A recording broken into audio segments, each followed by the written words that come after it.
the fluorescent lights of Mel's. Diner buzzed overhead as Sarah Martinez gripped the edge of the counter, her knuckles white against the worn formica. She'd been standing for 11 hours straight, her feet screaming in protest inside shoes held together with duct tape and prayers. But it wasn't the physical exhaustion that made her hands tremble as she carried coffee pots between tables.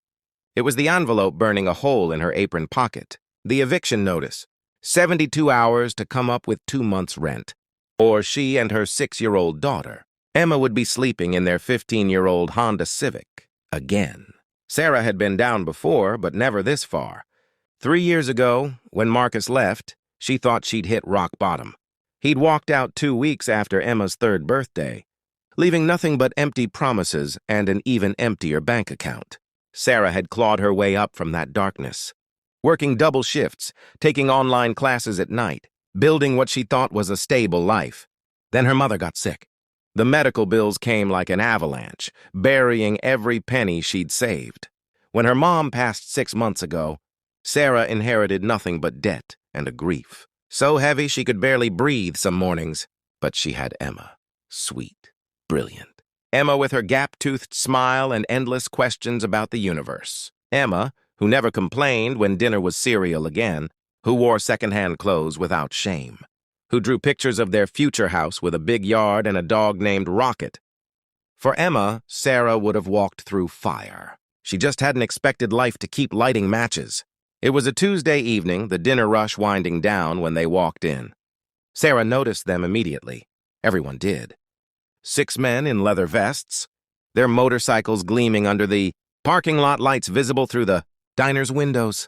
The Hells Angels patches were unmistakable, worn with the kind of pride that commanded respect and a healthy dose of wariness. The diner went quiet for a moment, that peculiar hush that falls over a room when something unexpected walks through the door. Sarah felt her manager, Rick, stiffen behind the counter. But the men were polite, almost gentle as they settled into a corner booth. The one who seemed to be their leader, a bear of a man with graying temples and eyes, that had seen too much, caught Sarah's gaze and nodded.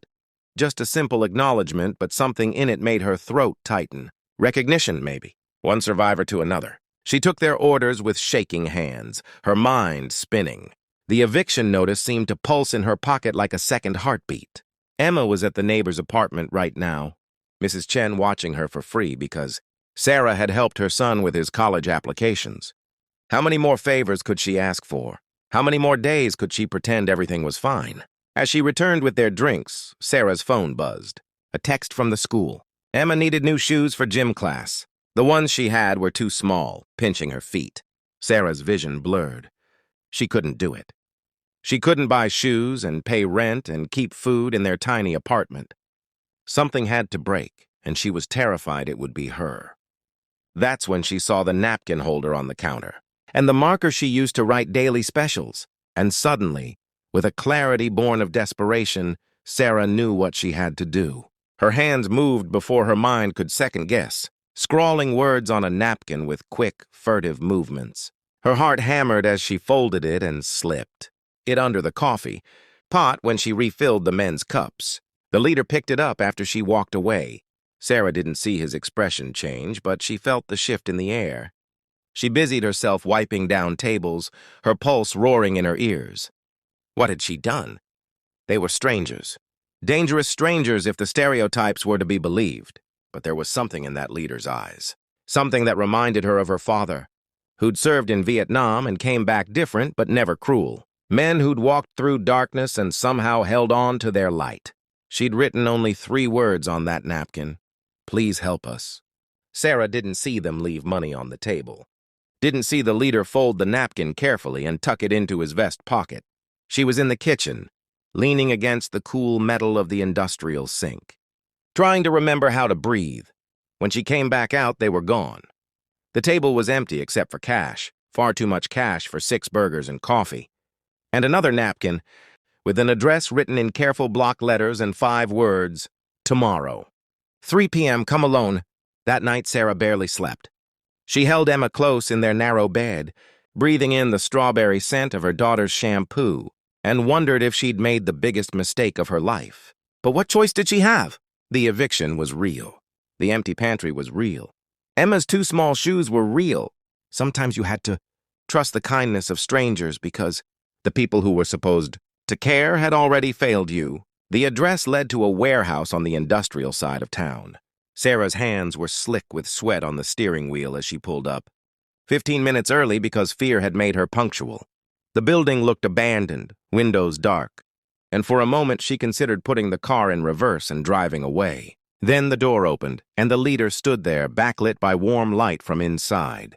"Sarah," he said, and his voice was surprisingly gentle. "Come in, you're safe here." Inside, the warehouse had been transformed. What looked derelict from the outside was actually a community center of sorts. Motorcycles lined one wall, but there were also tables set up with food, racks of clothing, even a small area with toys and books. And people, other Hell's Angels, yes, but also families, women and children, an elderly couple sorting donations. "I'm Marcus," the leader said, and Sarah almost laughed at the coincidence of the name. Different Marcus, different man. "We saw your message. We want to help." The next 2 hours changed Sarah's life. She learned that this chapter of the Hell's Angels ran a silent charity, helping families in crisis. They'd started it after one of their own lost everything in a house fire, and the community rallied around him. Now they paid it forward, funded by fundraisers and donations from members who'd found success in legitimate businesses. They asked Sarah about her situation with no judgment, only compassion. And when she finally broke down, telling them everything, the medical debt, the eviction, her desperate love for Emma, they listened with the kind of attention that said her story mattered. "Here's what we're going to do," Marcus said, and his voice carried the authority of someone used to making things happen. "We'll cover your back rent. Consider it a loan, interest-free, payable whenever you can. But we're also going to help you get on your feet for real." What followed was a network of support Sarah hadn't known existed. One member owned a restaurant and was looking for a manager, better hours, better pay, benefits. Another was a lawyer who volunteered to help consolidate Sarah's medical debt and negotiate payments. A woman named Rosa, whose eyes held their own stories of survival, took Sarah aside and showed her the clothing section. "For Emma," she said softly. "Kids grow fast. No child should go without." Sarah cried then, the kind of tears that come from a soul that's been holding itself, together with nothing but willpower and hope. These strangers, these men and women society taught her to fear, saw her, really saw her. Not as a charity case or a failure, but as someone worth saving, someone worthy of kindness without strings attached. When she drove home that evening, Sarah's car was packed with groceries, clothes for Emma, and something more precious than any of it, hope. Real, tangible hope. The eviction notice was now just paper, its power broken. She had a job interview scheduled, legal help on the way, and a community of unlikely angels who'd caught her before she hit the ground. Emma was drawing at the kitchen table when Sarah walked in, arms full. "Mommy!" she squealed, running over. "Did something good happen?" Sarah knelt down, holding her daughter close, and smiled through fresh tears. "Something wonderful happened, baby. I learned that angels ride motorcycles." That night, as she tucked Emma into bed in their apartment, their home, safe for now and the foreseeable future, Sarah thought about the napkin she'd written on. 3 words that had seemed like a last desperate gasp. But maybe they'd been something else. Maybe they'd been the first words of a new chapter, one where asking for help wasn't weakness but courage, where community meant more than blood, where kindness could come from the most unexpected places.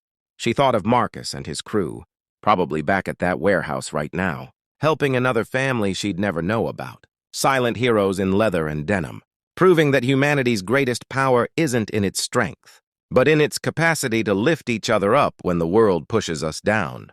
And as Sarah finally drifted off to sleep, really sleep, for the first time in months, she made herself a promise. Someday, when she was back on her feet, she'd pay it forward. She'd be someone else's unexpected angel. Because that's what kindness does. It doesn't just save us, it transforms us into saviors for others. The rescue signal had been seen, and the world was a little bit brighter for it.